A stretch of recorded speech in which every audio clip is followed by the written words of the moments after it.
What's up, everybody? This is Devin White, linebacker for the Tampa Bay Buccaneers. You're listening to the LCC Network. Go Bucks.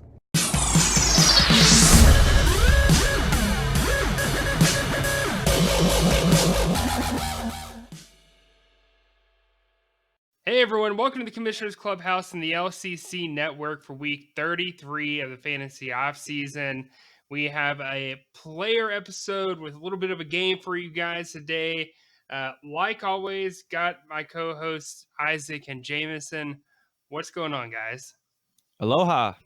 What's up, fellas? So this week on the show, we've got some buy or sell that we'll run through here soon. We've got, I guess, 8 statements that we're going to discuss kind of briefly that we're either buying or selling for the 2019 season.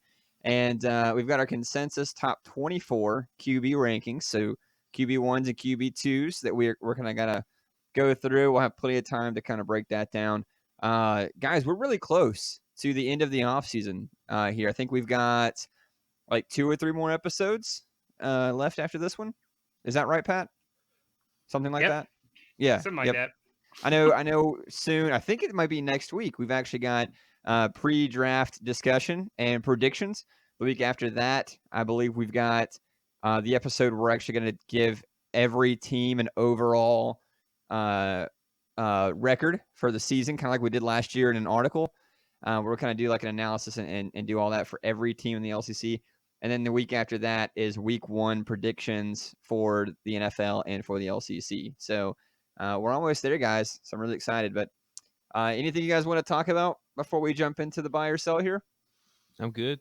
Not really. Just real quick. Not that this matters, and the people that does matter to you already know. Top Shotters draft is actually going to be the weekend before the Elite 12 draft. Now, just ended up working better for those guys. But just in case people like see draft results a week before ours, that's why they're doing theirs a week next weekend actually. So August 24th. Then that Saturday. Do you know? I believe it's that Saturday. It could be that Sunday, but I would be one to bet it's probably Saturday. Okay. And the Elite 12 is still August 31st. It's a Saturday. It'll be here at my house, and we'll get all that info sent out to you guys. Isaac, anything from you? Nah, man, I'm good. All right, cool. We'll let you run this segment here, buy or sell. Here we go. I be yelling now, money over everything, money on my mind.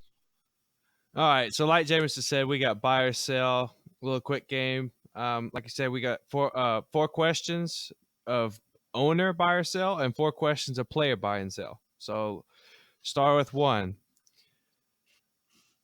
Are you buying or selling at least 4 LCC owners that did not make the playoffs last year will make the playoffs this season?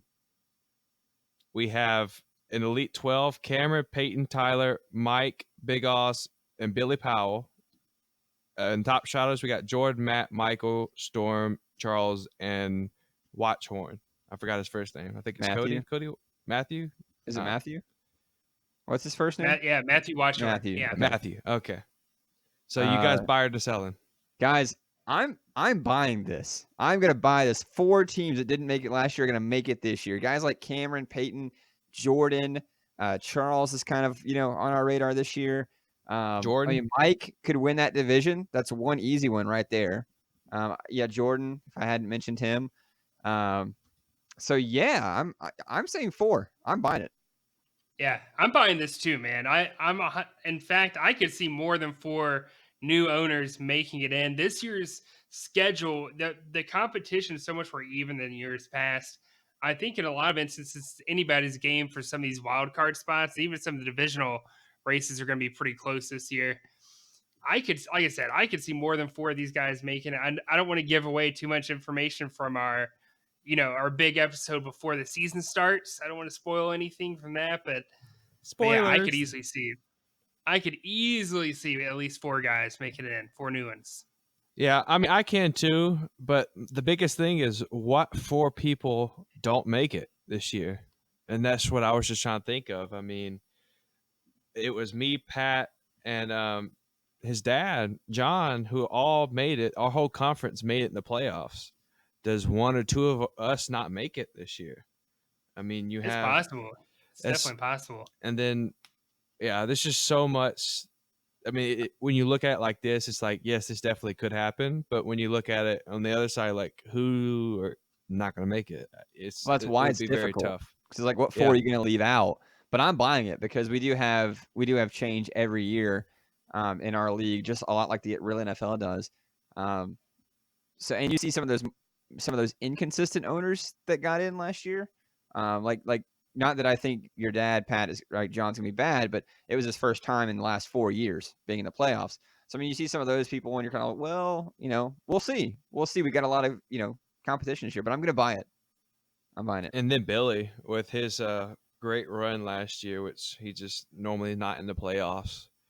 Great run, but 7-5 he's made in it the 2 regular out of his season. 3 years. Yeah, Billy's great made it 2 out of roster his 3 though. years. Yeah, And technically, my dad actually did make it a couple times within the past 4 years. No, just he didn't. The past 2 years. Yeah, I promise. No, he didn't make it since 2016. 2015. He didn't make it since He made it. 2015. He made it 2016 though. I No, he played didn't. him in the playoffs. Pretty sure, dude. No, he didn't. We'll have to go back and look. Yeah. You didn't play him. You played Well, Maria in anyway. the playoffs because Maria beat that ass with Le'Veon Bell when they played Buffalo in 2016 in the snow. 2016. That's right. I beat Ethan in the divisional round and then lost Maria in the conference. Boom, you're wrong. You made it in 2015. So 2015. Yeah, you made it in 2015. 2015. Yeah. Yeah. Well, that's 3 years then, technically. If we're getting technical, it's 3. So. Okay. So he hadn't made it in 3 years, but but still, he hasn't been the most consistent owner over the last 3 seasons. But what I was getting at, not even just our conference, but if you look at the other conference, like Cody's division is a little bit weaker now than it was. But Folly is in an easier division now. So I think that's going to open up availability to some other teams in the wild card race in that conference. So I could easily see a lot of turnover for sure. All right, what about this? Yeah, I was going to say real quick. Do you see 4 in each conference, 4 in the Elite 12 and 4 in the top shot? It's different. God, no. No way. Yeah, that's a little much. Okay. That's a little much. That's way too much. Nope. Yeah. Okay, I was just checking. Checking. I told you it was real quick. All right, so number 2, in 2018, Billy Ray broke the record for points scored in a single game with 398.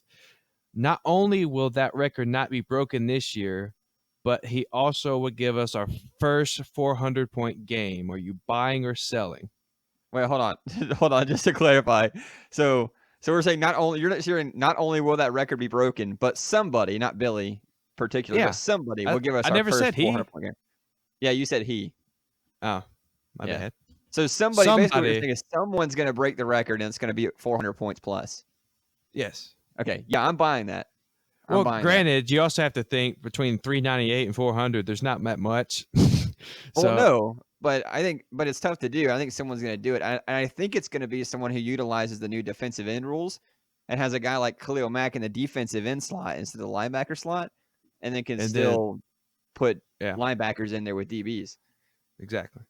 So, Pat, you buying or selling? For sure, 100%. Someone's going to break 400. That's going to be cool. Is that a water bet? Mr. 400. Oh, we need something like that. We need some sort of like put it on the board type thing. Yeah. Why are you selling it, Isaac? Are you selling it? This of all of the ones, I'm on the fence on this one the most because it doesn't happen that much. Like you really have to have all your ducks lined up to get that high. We didn't really have any drastic scoring changes. I mean, it could happen, but do I see it happening? Probably not. All right, cool. We'll put it on the board. Come on, man. We'll figure out what the loser has to do later. All right, so number 3 of the owners, at least one division winner will finish 0-3 in non-conference play. So obviously, you guys know that we're now playing the other conference 3 times this year. So, do you guys buying or selling that one division winner at least will go 0-3? I'm selling this because even the worst division winners from last year, they're playing their equivalent, right, Pat? Or at least for the most part, they're playing.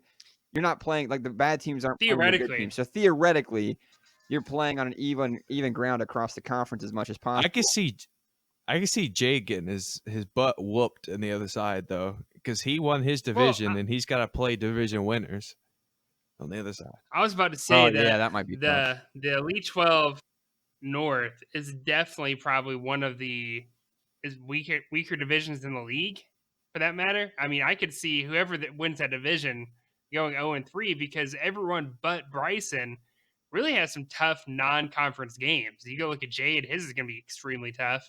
Mike's isn't that much better. And then you got Big Us, who's, I mean, his schedule's easier, but he does have some harder teams. Like I think he plays Charles this year, and we talked about this earlier in the previous episode. Charles could easily be a team to be reckoned with. So are you buying or selling that, Pat? I mean, that's 0-3. That's being swept in non-conference play. Yeah, I'm buying it. Right. I'm buying it. Selling it. I'm That's selling it. Yeah, 3 games is tough. Yeah. Even Jade will get lucky enough to win one. Yeah, if you're a divisional winner, you're a divisional for a reason. Even if you're 5-7, but yeah, It's you're gonna luck. sweep Even if it's those luck. out somehow. So All right, so last one of the owners for 2 consecutive years, at least one number 1 seed finished the regular season at 10-2. This year, the best record in either conference will be 9-3. You buying or selling? 100% buying this for me. Yeah, same here. 100%. Same here. You go look at the past 2 years. I mean, not that the league wasn't competitive, it's getting more competitive. And on top of that, I think the schedules are more even than the years past too. I think it's gonna be tough for even the better teams in this league. It's gonna be tough, man. I mean, some of the teams we ranked really high, and for in the LCC episodes, we ranked Cody high. He has got an extremely tough non-conference schedule. My dad's the same way. Billy's the same way. Jameson, yours is pretty tough too. I feel like, Mafalo's is relatively tough Hunter as well. has a good one too. Yeah, I mean it's going to be tough, man. To like at best, I think one of those teams goes like 2-1 in non-conference play. That means they can only win one more game the entire season. Lose. To end up at 10-2, which that's there were only that's 2. not going to happen. Like there were they're 2 going to lose more 10-2 teams than last season, and really, if you go back and look at their would have won, could have won, would have lost, could have lost. I mean, you're talking about a touchdown in a random game somewhere being the difference between 10-2 and 9-3. So it's certainly possible, and I think the odds probably play that way more to a 9-3 record than a 10-2 record. So we're all unanimous for buying? Yeah, I'll buy that. Yeah, 100%. All right, so that was our owner buy or sell. Now we're going to switch over to the player buy or sell. Melvin Gordon's contract holdout will cause him to miss at least the first 4 games of the regular season. You buying or selling? I'm buying this. I wrote this in mind knowing that I was going to say I'm buying this statement here. It's not like the Le'Veon situation where he wasn't under contract. He is under contract, so he'll have to come back to accrue a year towards free agency. But he doesn't have to come back until I think like late October or early. He can miss like 7 games or 6 games. I forgot how many it is exactly. The point is that there's no difference between holding out for 1 game and 7 games unless you get signed somewhere in between. If you're going to hold out for 1, you're going to hold out for 7 if your point is to protect your body. So I have him missing more than 4. Yeah, I'm definitely buying this for sure. It doesn't seem like they're getting any closer with this ordeal. And we're pretty much in the midst of week 2 of the preseason. We're halfway through. Yeah, it's not looking good. All right, yeah. I am buying as well. The only what are you gonna say, Jameson? I was gonna say real quickly before we move on, since we're all buying this statement, Isaac, you're a Melvin Gordon owner. What I didn't say that I was buying it yet. Oh, okay. Well, go ahead. What I was going to say is the only way that I would not buy this is if he's traded. If he's not traded, then yes, I'm buying this. So that's the only holdup. Because if he's traded, he's going to be immediately starting right there, and you don't know when that could be. But like Jameson said, if he wants to accrue that 1 year towards free agency, he definitely has to be there by week 6 or 8. If he's traded, he'll be signed immediately to a long-term deal. No team is going to trade for him and not sign him to a deal right away. Exactly. So yes, if he's traded, he'll start playing right away. But I don't think he's going to be traded. You don't think he's going to be traded. So what are you doing as a Melvin Gordon owner? Someone who just traded for him in the offseason. He's your RB1. What how do you feel going into the draft? Well, I have Aaron Jones as a backup, which I feel like solid top 15 running back, but I also have agreed to terms on another trade that we're going to wait until after the draft to open up about, and then I'll get a top 10 guy. So I had a little surprise out there, so thanks for ruining that for everybody. Oh God. All right, well, let's keep moving on. We got to move. All right. So question number 2. The Cleveland Browns will not only make the playoffs for the first time since 2002, but they will finish as the second best team in the AFC behind Kansas City. Buy or sell? Go ahead, Pat. Oh man. Make it quick. So that's man. I mean, I believe in the Browns. I don't know if I believe in them that much. No. That's what I wanted to do. I wanted no, to test your thing. Do you think they're Yeah. going to be better than the Chargers?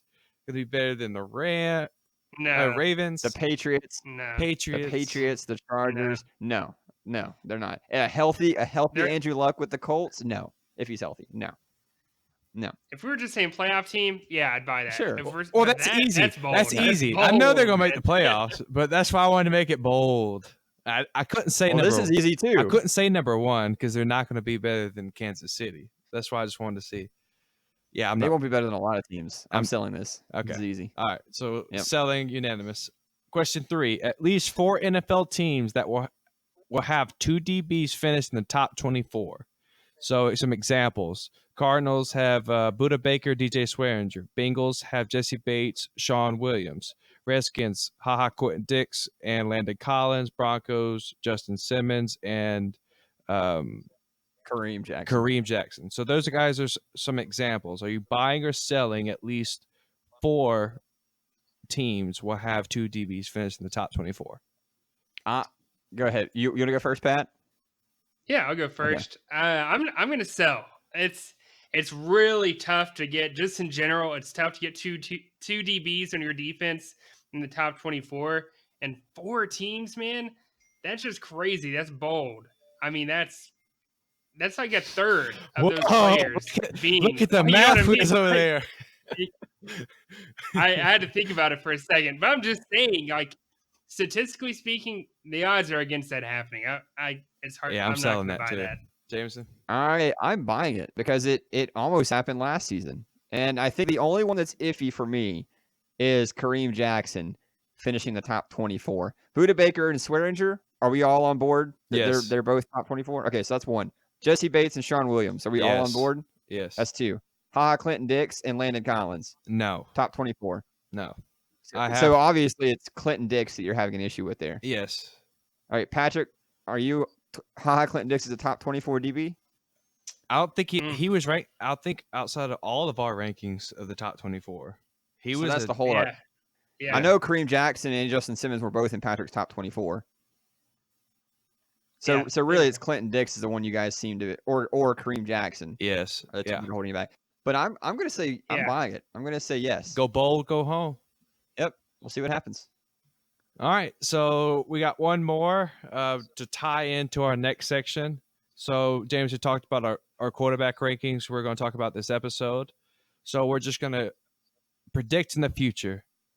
3 of our top 5 quarterbacks will or could finish outside the top 5 by the end of the year. We're not going to talk about names. We're not going to talk about names. We know what, Jameson. You said will or could. It's got to be one or the other. Like will finish or could finish. Will. Sorry. Will finish. Okay. Yes. All right. So 3 of our top 5 ranked. I'm just gonna repeat the question, and you can edit this out. Okay. 3 of our top 5 ranked quarterbacks will finish outside the top 5 by the end of the year. You guys buying or selling? Not talking about discussing the names because we see who we have, but we'll talk about it after. Patrick, are you buying or selling? It's tough. I mean, I don't think there's a big difference, let's say, between 4 and 7. 2, man. I'm gonna say it's. I'm gonna say sell though. I'm gonna say sell. It could happen, but I'm Um, not gonna bet on it now. I'm buying it. I Okay. am absolutely buying it because on another podcast that I've heard, just you're usually your top 10 guys, they're gonna move so much. That's why people tell you not to go quarterbacks early, because usually those picks, well, they won't finish where you drafted them at. So I mean, with people being healthy, people being injured, I could definitely see a lot of movement in the top 5. So I'm definitely buying this.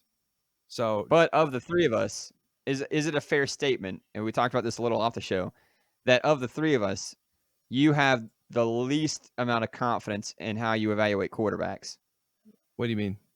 Like, so we talked about streaming quarterbacks and how you're not really confident doing it because you haven't had a lot of success doing it, and how I was talking about how that's how I prefer to move. Yeah, usually. I like to draft quarterbacks not necessarily super high, but higher than a lot of people. Jameson likes to draft them later. I like to be able to have a guy that I could just plug in there and not have to worry about matchups.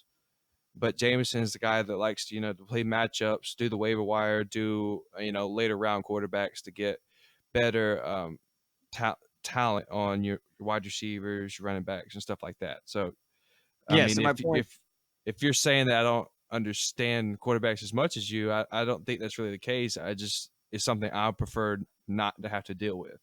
No. I'm not saying you don't understand quarterbacks as much. I'm saying that even in discussion, you seem to have less confidence that the way that we believe things are going to work out with quarterbacks is how they will work out with quarterbacks, as opposed to running backs, where you're a little more like, you feel you're a little more accurate in how things are going to shake out with running backs.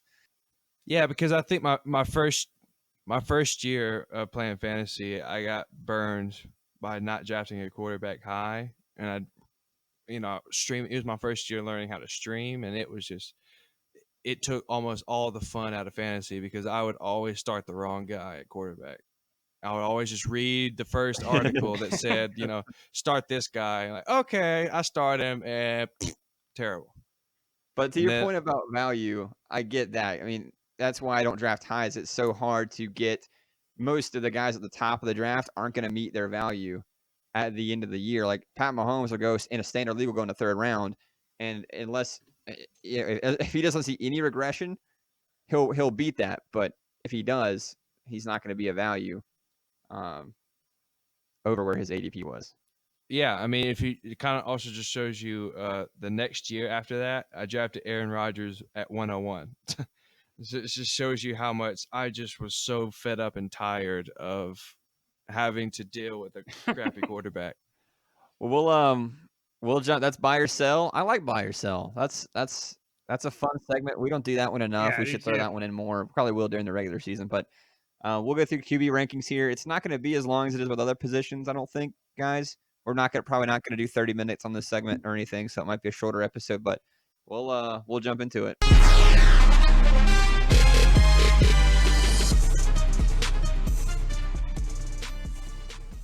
All right, guys. We'll start just how we've done some other guys. We'll go through the ones first, ask a few questions to go through the twos. No surprise here with number 1. It's Pat Mahomes. Isaac and I have him at 1. Patrick had him at 2 when we did these rankings. I'm not sure if that's still the same or not. He just wanted to be different, man. No, I honestly, like, you guys are worried about a sprained ankle. I guess I think a little bit more highly of an NFL quarterback. Tell who. Oh my thinking God, he's this gonna sounded fall. really country. Let's say that. Well, I know. Don't tell who you got. Don't tell him. Don't tell him. Don't go and tell him. God, Jeez. this place is just turning me crazy. Walterboro. Number 2, Deshaun Watson. Isaac and I have him at number 2. Pat at number 3. Number 3, Andrew Luck. Me and Isaac have him at 3. Patrick has him at 1. Number 4, Aaron Rodgers. Again, Isaac and I have him at 4. Pat at 5. Number 5 is Cam Newton. Yeah, me and you actually did a lot in common in this one. To the top 5, yeah. Me and you have him at 5. Pat has Cam Newton at 4. Carson Wentz at number 6.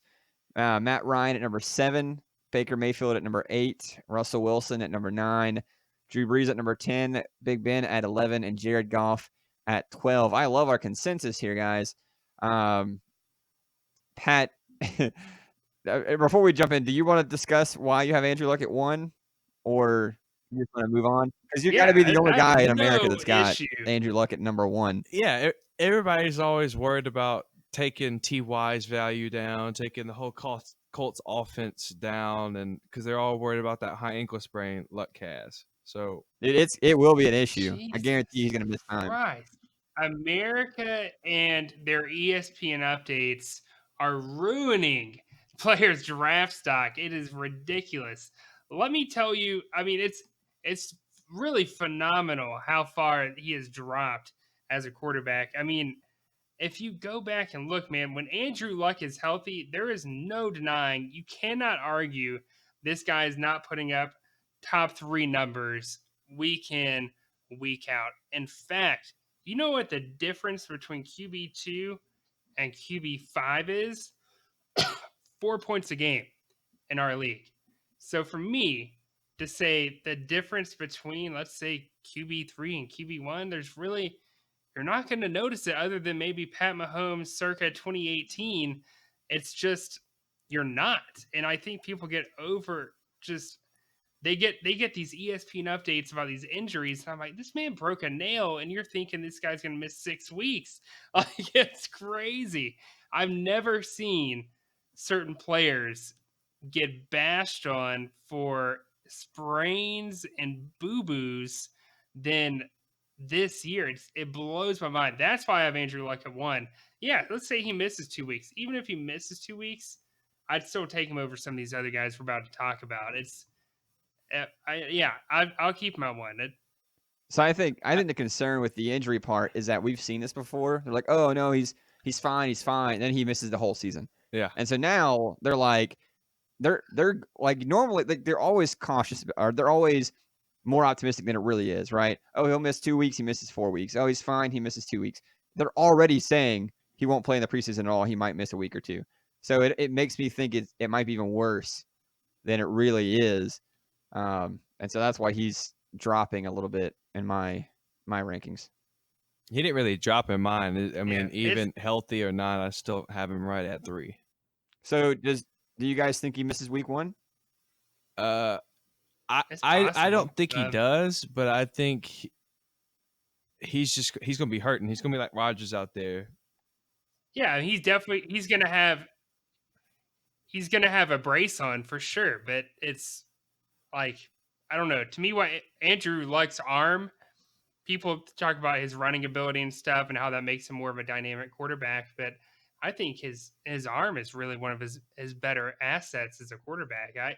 I think he's still going to put up really good numbers, even if he is wearing Andrew Luck's a best brace. asset's that noggin of his. That Stanford grad's was very, very smart quarterback. If anything, that's his. Yeah, That naggin. That megawatt smile is what it really is. That goofy face. All right, guys. So what about any players we could see dropping out of the top 12? So going from QB1s to QB2s this season. We'll move through these somewhat quickly. Pat, we'll start it off with you. Yeah, I'll start it off with Big Ben Roethlisberger, quarterback for the Pittsburgh Steelers. The only quarterback for the Pittsburgh Steelers since, God, it seems like forever, right? But here's the reason why I've got Big Ben outside of my top 12, or it could be outside of the top 12. Sorry. I have him right at 12 in my personal rankings. And again, he's obviously, as you're seeing, number 11 overall. He's averaged as QB 13 over the past 4 years, and I think some people forget about some of these off years. 2015, he finished at 19. 2016, he finished at 20 QB 20. 2017, he finished as QB 10. 2018, QB 3, and obviously last year was Juju Smith and Antonio Brown on the same roster. Big Ben's he's getting older, and if you're going to sit here and tell me he's head over heels 100%, can't deny it, a QB1, I don't think that's necessarily the case. I think he's a low end QB1, high end QB2. The difference between that is minute, so like don't freak out about it either way. But I do have concerns with the age in terms of like dynasty format and stuff and keeping him long term. And the air attack without AB it's going to be a little bit weaker. So that's why I have him again, borderline QB2, QB1. I could easily see him falling out of the top 12. Yeah. I think I, I think that's solid. I just wanted, just for reference, so the seasons that he did finish lower, he was hurt. So I know he played 12 games in 2015 and 14 in 2016. He played a full season last year, but hadn't done that since 2014. So I think if he is going to finish outside of QB1 territory, it's going to be because of something like that. He's going to be missing games, because that's really the only reason he has fallen out of QB1 territory in most of his career, because he can't stay healthy. Yeah, I mean, for sure. And again, it's the age aspect too, and the fact that they haven't really done an excellent job of building around Big Ben, this offense. Now that some of, I mean, obviously they have their replacement for Le'Veon Bell. Juju Smith could easily replace Antonio Brown, but who's going to easily. replace Juju He's at this led the point in that league offense? past like 3 or 4 years. I mean, that's a big task. That's why I have him kind of right around that cusp. I think he falls out, but he just barely. Yeah, and I say he out. falls out, and I'll get in my argument a little bit later because he's going to show up in another segment. But my guy I have is Baker Mayfield. I mean, some pros on him: high-powered offense, Chubb, OBJ, Landry, Njoku, Kareem Hunt after 8 weeks. Second year in the offense with the same play caller. So there's a lot of good going for him. Some of the bad stuff. Browns have a great defense, which might put Mayfield in a bad situation where he's not able to throw to win games like Mahomes was in 2018. Chiefs defense was horrendous, so he had to throw to constantly keep up with people. That's why he threw for so many touchdowns and so many yards. So if the Browns get up on their opponents, and control the time of possession, that they're going to be running the ball. Baker Mayfield is not going to be able to throw as much. He's only had 13 games as a starter. So you could say, the sample size or possible sophomore slump, if you guys believe in that. But I'm just saying that it's definitely possible with, a lot of hype, hyping him up into the first tier. It could definitely fail to meet expectations and fall out the top 12. I think for me the defense isn't as much of a worry. It's just that he was solid in a lot of games last year, and some of it I think was just him getting his feet under him. But he's still, if you average him out over all eligible quarterbacks, he's still averaged as the 21st. He ranked 21 in our league last year. So behind guys like I'm going to throw out Nick Foles, so we'll make him 20. So behind guys like Josh Allen, Carson Wentz, Jameis Winston. So I think we all have him as a QB1, don't we? If I remember that correctly. Yeah. Or Me and you have him at 7, Yep. tied. Yes. But you're right. There is a realm, I think, where he could certainly fall out of that territory. I think some people, there's definitely people way higher on him than we are, for sure. And I think some people just lost their minds. I mean, he's played 1 year. Not even a full say year. Yeah, I've heard people say this guy's a top 5 fantasy quarterback. That's a little crazy to me to think about. But I could see that. I could see him falling out of the top 12. Cool. So who you got, James? I've got Matt Ryan as my quarterback that I have that could fall out of the top 12. In fact, I had him ranked outside of the top 12 for a little while and bumped him up slowly. So he had the second most completions of his career last season. So 59 completions more than his career average, which is 16% higher than his career average. So this stat alone, so if you were to put him back to his career average, this pushes him down 3 spots. So down to QB5 just with that alone. So then you go to another stat. He had 3 rushing touchdowns.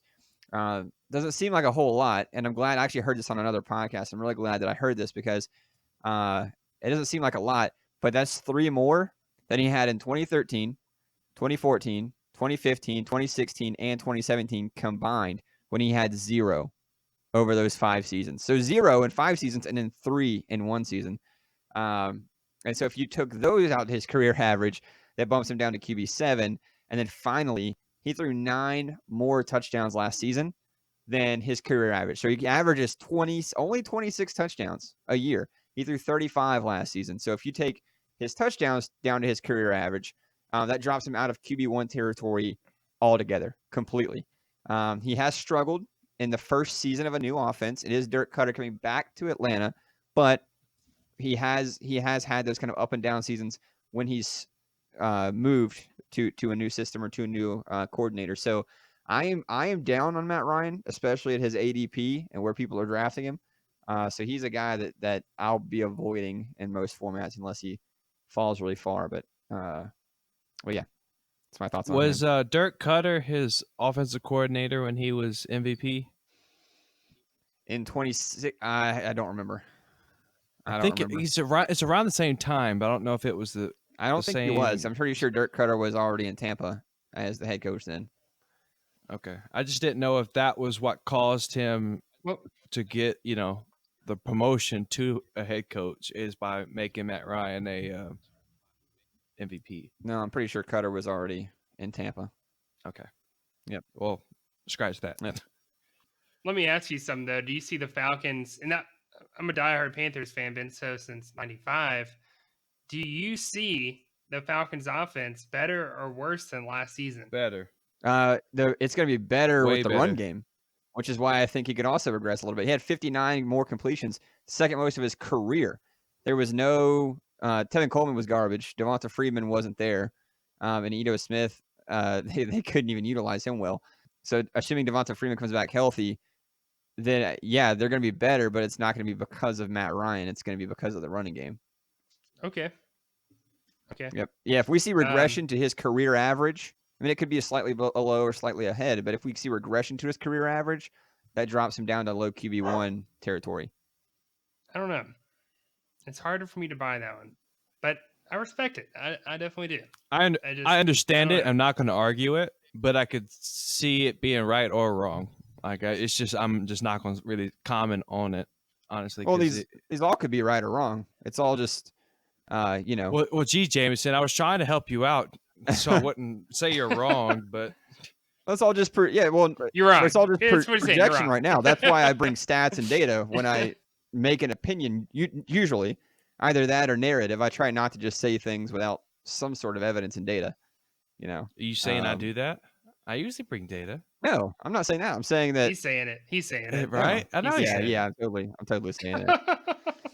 All right, no, so, we'll move on. No. Who's our next group? Well, damn, I was just gonna say that. You keep pushing me along. You were taking too long. We got because you were talking. I didn't want to talk over you like you like to do with Patrick. So I tried to be a little more respectful than that. QB2s here. Number 13, Kyler Murray. Let me see if we've got a sound.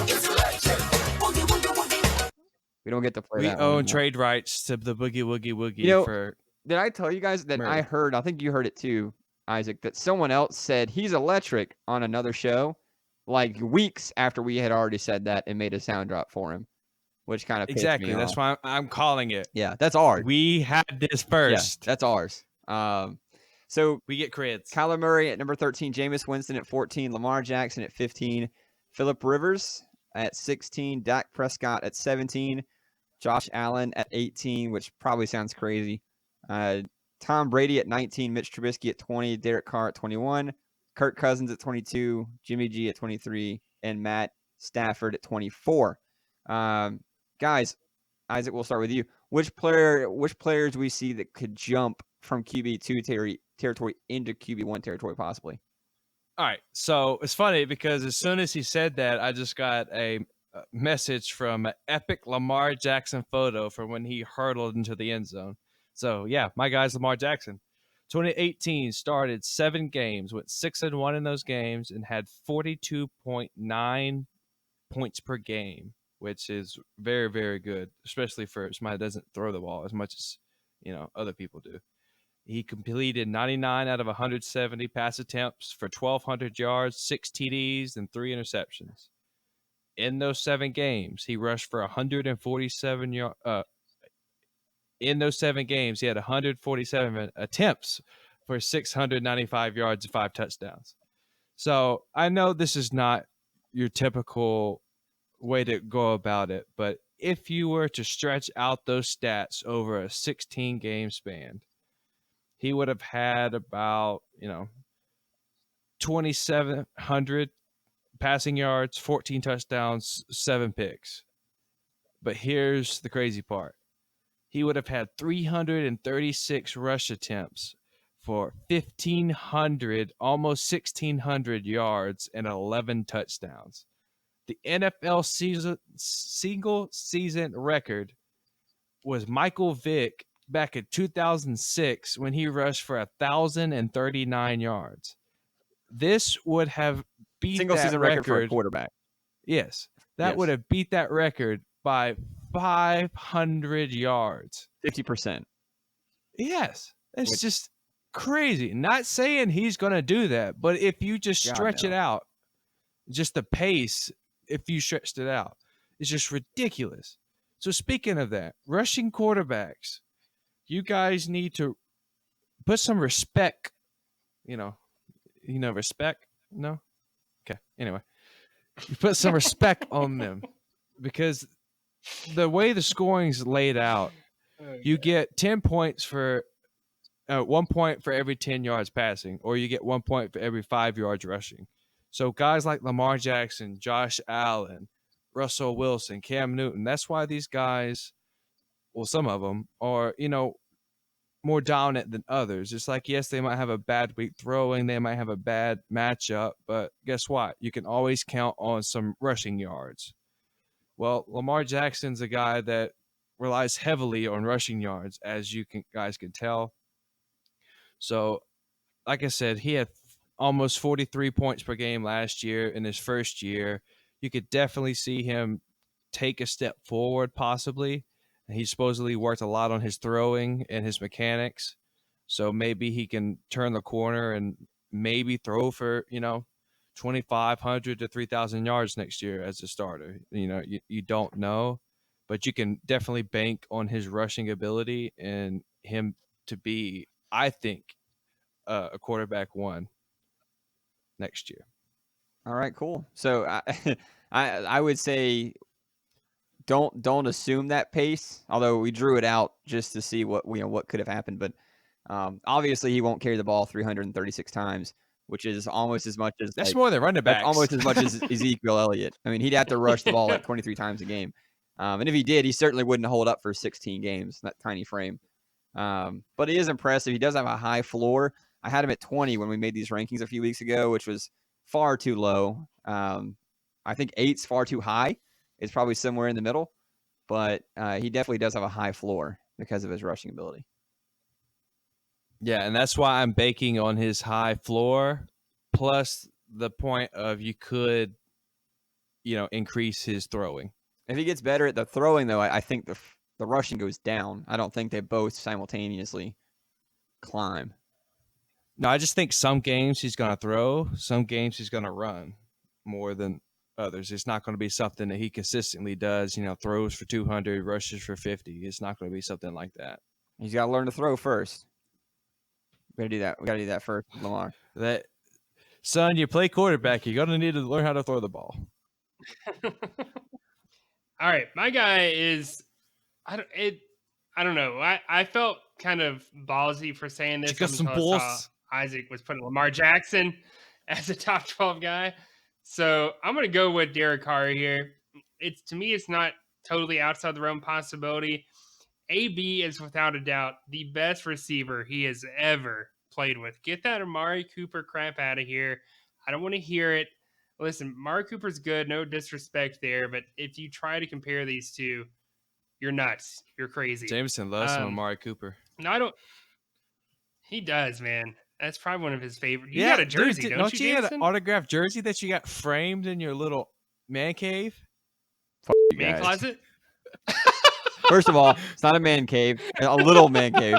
It's an awesome man room. With a couch, by the way. I gotta send you guys a picture of the couch that I just got yesterday. And no, I do not have a Amari Cooper jersey anywhere in my house. Not in this house. Whose jersey do you have signed up there? I've got a signed Antonio Brown jersey and a signed Cooper jersey. Yeah. All right. So not only that, but I'm not 100% sure Josh Jacobs is going to be used as a workhorse as some people says he is. I'm not saying Josh Jacobs couldn't have 1,000 or around 1,000 total yards for that offense. But I just think that we're going to see more passing attempts out of Derek Carr this year, or at least more efficient passing attempts, which is hard to believe. If you go over his numbers, 2015 he was a QB 15, 2016 QB 14, and then 2017 QB 19, 2018 QB 18. Tongue twister there at the end. So yeah, I mean, you look at those numbers. He's really kind of middle of the road QB2. You're not super thrilled to have him, but you don't mind having him at the same time. It's kind of a weird thing, but I don't know. For me, when I look at those numbers, I think that he could be something with year 2 of Gruden's offense, and with a few more toys in that offense to kind of help him out. Not only that, but the Raiders used 2 of their draft picks to get starting offensive linemen. The performance there, God, I hope it's better. I mean, it was bad the past 2 years. It's been rough to say the least. And I think the Raiders may have something here for a while in their offensive line. Also, we saw last year his QB rating went from an 86.4 in 2017 to a 93.9 in 2018. So when you look at the fantasy numbers, you're probably telling yourself you're a little disappointed he didn't improve upon 2017, but he did as an actual NFL quarterback. And tendency usually shows us that usually follows with fantasy numbers soon after. And I really think we could see Derek Carr, if he's not a low end QB1, definitely one of the better QB2s he can draft. I'm excited about him. Like I said, I like the weapons he has. I like the protection they've invested in him. And I think this guy may end up being a legitimate force to be reckoned with. Cool. All right. So I've got Dak Prescott as my player here that I think could jump up into the top 12. So he did finish as QB9 last season in the LCC, so he has already done it. He has exactly 6 rushing touchdowns every single season he's played in the NFL, and averages over 300 yards rushing a season. So that's a very solid floor for a guy who is athletic but isn't seen as a rushing quarterback. His passing attempts have increased by at least 30 every year he's been in the league. He threw for a career high in passing yards last season, while at the same time, so he finishes QB9, and at the same time, he had the lowest passing touchdown efficiency of his career last year. So that means it took him more pass attempts to get to the touchdowns that he normally gets to. So if that were to regress back towards his career mean, then that means more touchdowns with his throwing, which is more fantasy points. He was also sacked 56 times last year, which is more than a 50% increase from the year before. So it's hard to correlate sacks to fantasy points, but really what that it's more narrative than I guess it is quantitative in this way. But in that it brings more opportunity, it keeps drives from stalling, more opportunity for passing, rushing, whatever it is that he would do. So yeah, he was missing 2 Pro Bowlers, Travis Frederick and Zach Martin for a little bit, and then even the big Tyron Smith. I mean, they just are all banged up on the offensive line. Yep. Yeah. So any sort of positive regression right there is going to be good for keeping him upright and letting him have the opportunity for fantasy stats. I'm not saying go out and I have to get Dak Prescott, but he is a guy who could go from that QB2 territory into QB1. He's also a pretty good value. His current ADP in standard leagues is QB 17. I think I think that's where we have him, where I have him finishing, but he could certainly surpass it. I don't think he was below that, which means I think he's got value. So if you're looking for a guy late or a guy that has potential, he's not sexy. He's not going to give you 60-point weeks and crazy things like that. But I think at the end of the year, he's one of the more consistent, higher finishing quarterbacks. Who is the tongue twisters today, son? Yes, it's 11:30. I went to a corporate thing tonight, like a company thing, so I was out all night and I'm exhausted.